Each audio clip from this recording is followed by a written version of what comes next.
Okay, my name is Cooney C. Starr. I'm a Tlingit Indian from Alaska, and I live in Mescalero, among the Mescalero Apaches.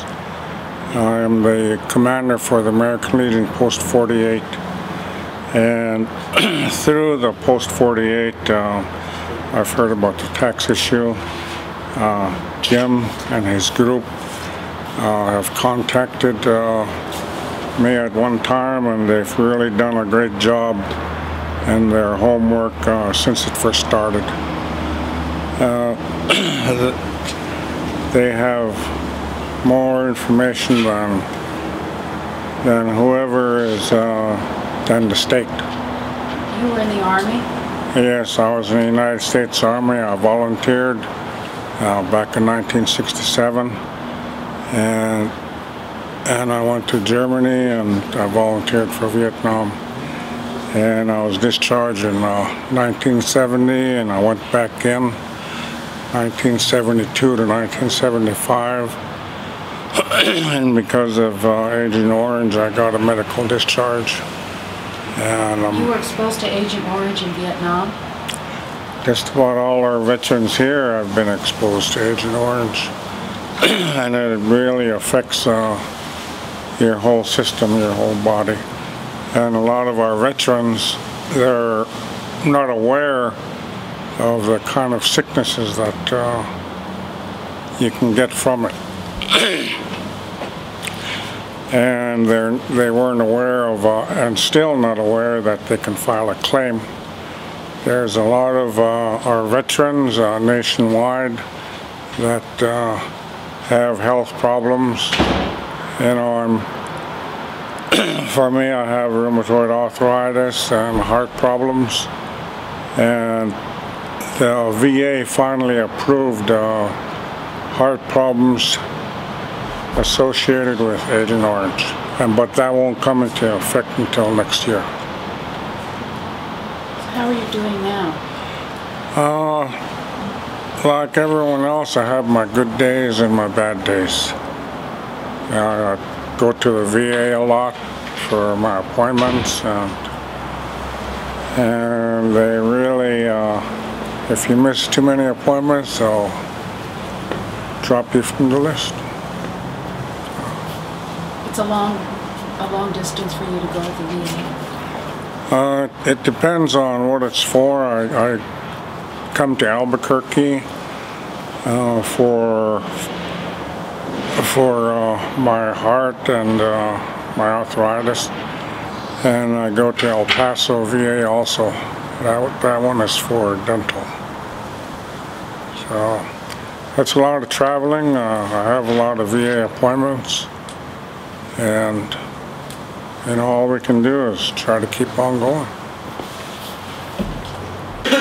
My name is Pete Tenorio. I'm a veteran advocate for San Felipe Pueblo. What service were you in? I was in the Marine Corps.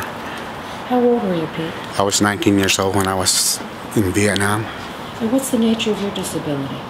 PTSD. And how has it affected your life since then? You know, I wasn't aware of it until I had a good job. I was in the workforce for 27 years for one company until I finally broke down, you know, in '94, and I didn't know, you know, it was, you know, PTSD to myself until later on I was diagnosed for it, and I kind of lost all my what I knew for my, you know, my work experience. I just kind of lost all of it, and I didn't know it could affect you like that, but it did. Is it hard to talk about these things? It is hard. Like one of our veterans here mentioned, you know, once you bring out something like that, it's kind of hard to get back into it too. Thank you. What's your name? Raymond Jacob. And where are you from? New Mexico. I'm with the Northern Navajo Agency. And what service were you in? I was in the Army. Where were you stationed? Got drafted in '66 and been sent to Fort Benning for training. Then from there on, went to South Vietnam. Yeah. I was there in 1968 when that offensive and got messed up in the name. Place called Marble Mountain. You were wounded? Oh, survived rocket explosion, motor rounds, and lost some of my friends. And That's hard. yeah, got treated for PTSD, and that's what most of my life, you know, it was over. How are you doing now? I'm okay. A lot of flashback and isolation, a lot of medication. And that's about it. So what's your name, please? My name is Jimmy Blue Eyes.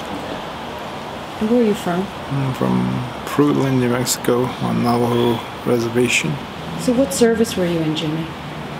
I was in the United States Navy. You volunteered? I got drafted, then I enlisted. Where were you stationed? I was aboard two destroyer.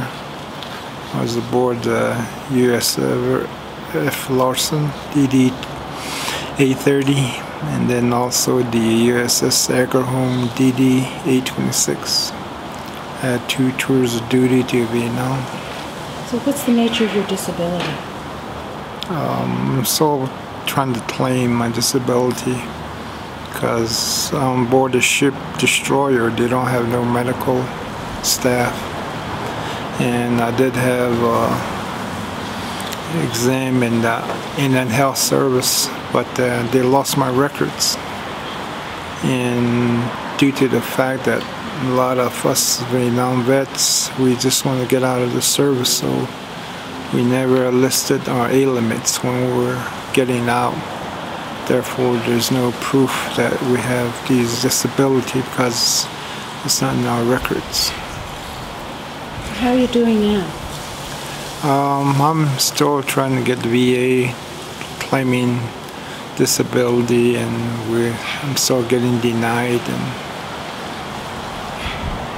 My name is Raymond, and I didn't mention when I was getting interviewed, I didn't mention about the position statement that we submitted on October the 22nd.